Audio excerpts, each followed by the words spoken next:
அனைத்து ஸ்கூலுக்கும், எல்லா கவர்மெண்ட் ஸ்கூலு, பிரைவேட் ஸ்கூலு, எல்லா ஸ்கூலுக்கும், பாண்டிச்சேரியில் உள்ள எல்லா ஸ்கூலுகளுக்குமே குடல் புழு நீக்க மாத்திரையை இன்னைக்கு ஆகஸ்ட் 10 பிப்ரவரி 10 கொடுப்போம். அந்த அந்த ஆகஸ்ட் மேடம் வந்து உங்ககிட்ட பேசுவாங்க.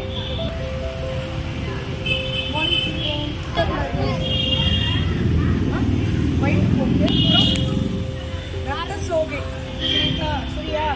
ஸ்கூல் பசங்களில் எது ரொம்ப ரொம்ப விசேஷமாக இருக்கிற ஒரு பிரச்சனை, அதிகமாக வாழ்கிற நோய் என்ன? ஸ்கூல் பசங்க ரொம்ப அதிகமாக அட்டாக் பண்ணுற ஒரு வியாதி. இந்த ரத்த சோகைக்கு முதன்மையான காரணம் பார்த்தீங்கன்னா முக்கியமாக ஸ்கூல் பசங்களில் எதுன்னு பார்த்தீங்கன்னா நாக்குப்பூச்சி, குடற்புழு பிரச்சனை தான். ஸோ இந்த குடற்புழு நீங்கிட்டாலே 80% ரத்த சோகையை நம்மளால முற்றிலுமாக குணப்படுத்த முடியும்னு சொல்றாங்க. இன்னொன்று இந்த நாக்குப்பூச்சி மாத்திரை பார்த்தீங்கன்னா ஒரு சத்து மாத்திரை மாதிரியும், சரியா? இது மாதிரி நிறைய மருத்துவம் இருக்கு. இந்த நாக்குப்பூச்சி மாத்திரை வந்து பார்த்தீங்கன்னா ஒரு வயதுலேருந்து 19 வயது இருக்கிற பசங்க எல்லாருக்கும் நம்ம தேசிய அளவில் ஒரே நாளில் இந்தியா முழுக்க கொடுத்தோம்னா, நம்ம இந்தியா பார்த்தீங்கன்னா ஹை பாப்புலேஷன் கண்ட்ரி. அப்போ எந்த வியாதி எல்லாம் எப்படி பரவும்? தொற்று வியாதி எல்லாம் வேகமாக பரவும். குடற்புழு ஒரு தொற்று வியாதி மாதிரி தான். ஒருத்தவங்க இருக்கிறது கை கொடுக்கும் போதோ டாய்லெட் ஷேர் பண்ணும்போது அடுத்தடுத்து மற்றவங்களுக்கு பரவும். ஸோ அதனால தான் இந்த மாதிரி குடற்புழு வியாதியும் தொற்று வியாதியில ஒரு கணக்காக இருக்குது. ஸோ ஒரே நேரத்தில் இந்தியா முழுக்க இந்த ஒரு மாசைய 1 to 19 வயதுல ஒரே நாளில் கொடுக்கும்போது முற்றிலுமாக அந்த பூச்சி இருக்குல்ல, நாட்டுப்பூச்சி, அது வந்து நமக்கு சுற்றுச்சூழல சுற்றுறது எல்லாமே பார்த்தீங்கன்னா முற்றிலுமாக இறந்துடும். அதோட தாக்கம் குறையும்னு சொல்றாங்க. அதுக்காக தான் ஒரே நாள்ல இந்தியா முழுக்க இந்த மருந்தை எல்லாருக்கும் கொடுக்குறது. இது பார்த்தீங்கன்னா சூரிங்கம் சொல்றீங்கல்ல, அந்த மாதிரி தான். இந்த மாத்திரை அப்படியெல்லாம் முழுங்க கூடாது, அடைச்சிக்கும் போயிட்டு. நீங்க யூஸ்வலா சூரிங்கம் எப்படி சாப்பிடுவீங்க? முதல்ல வாயில போட்டு மென்று சாப்பிடுவீங்கல்ல, டிஸ்போசபிள் டேப்லெட்லாம் மென்று சாப்பிடுவீங்கல்ல, ஜெல்சில் மாத்திரை தான், அந்த மாதிரி தான்.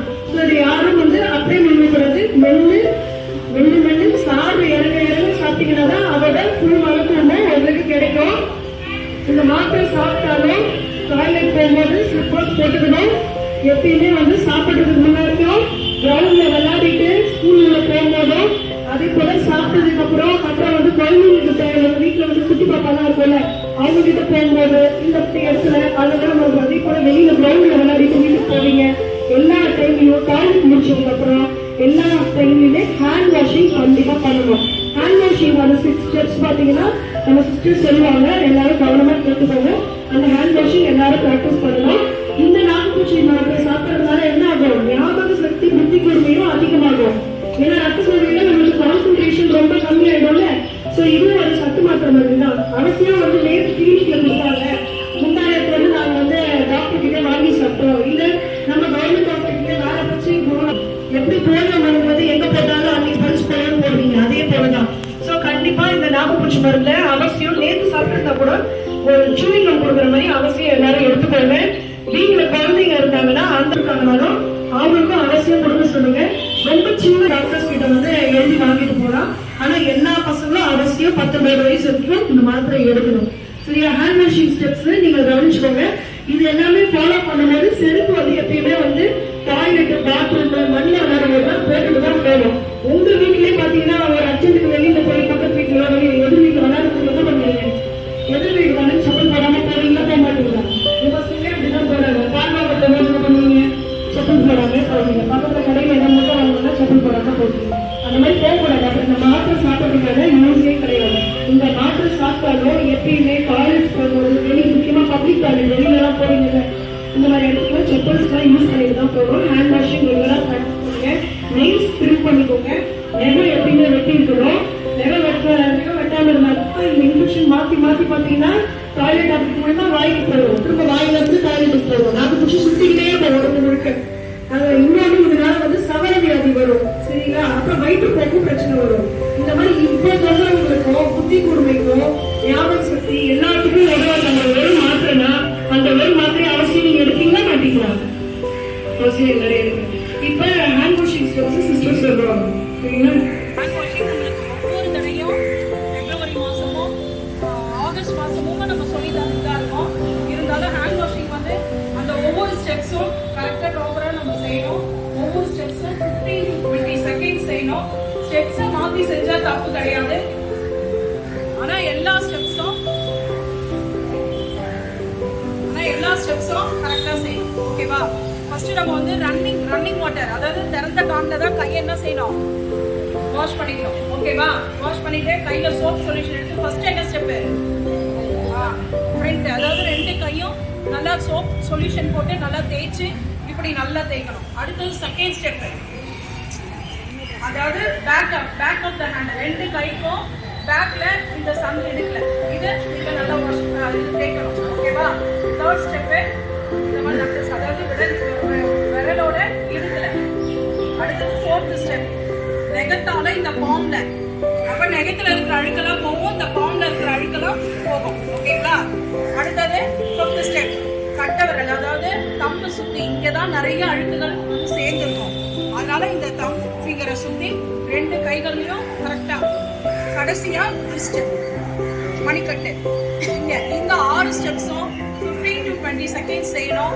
ஒவ்வொரு ஸ்டெப்பு மாற்றி செய்தால் தப்பு கிடையாது, ஆனால் ஒரு ஸ்டெப்பையும் மிஸ் பண்ணாமல் செய்யணும். அதுக்கப்புறம் கடைசியாக திறந்த காலில் தான் கை கழுவணும். கை கழுவும் போது நல்லா கை கழுவிட்டு கை இப்படி மேலே தூக்கி ட்ரை பண்ணணும். அப்போ தான் நம்ம வந்து சுத்தமான இடத்துலேருந்து அசுத்தமான இடத்துக்கு தண்ணி வந்தால் அது பிரச்சனை இல்லை. திருப்பி நம்ம இப்படி உடனே தொங்க விட்டோம்னா அழுக்கான தண்ணி திருப்பி கை கழுவுற இடத்துக்கு வந்துடும். ஓகேவா? இந்த 6 ஸ்டெப்ஸை இப்போ கரெக்டாக யாராவது ஒருத்தவங்க வந்து செய்ய பார்ப்போம்.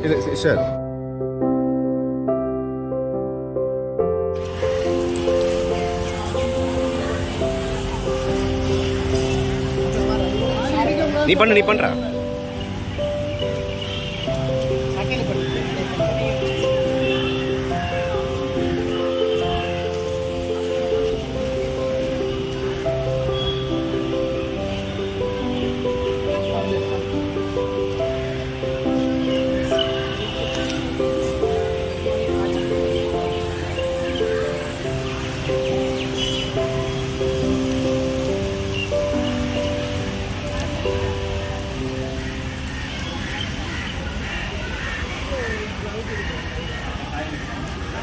தம்பி, கை கட்டுறா தம்பி.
Doctor, how do worms enter the body?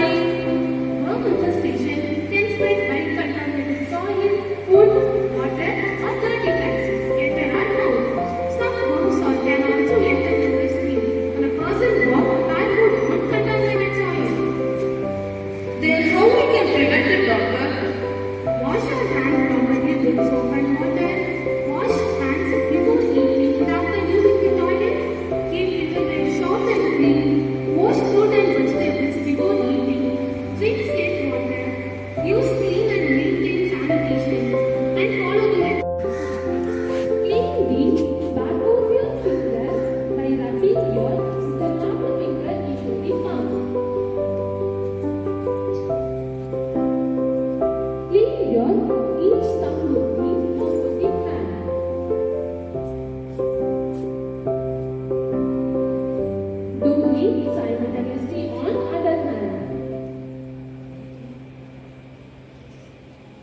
exactly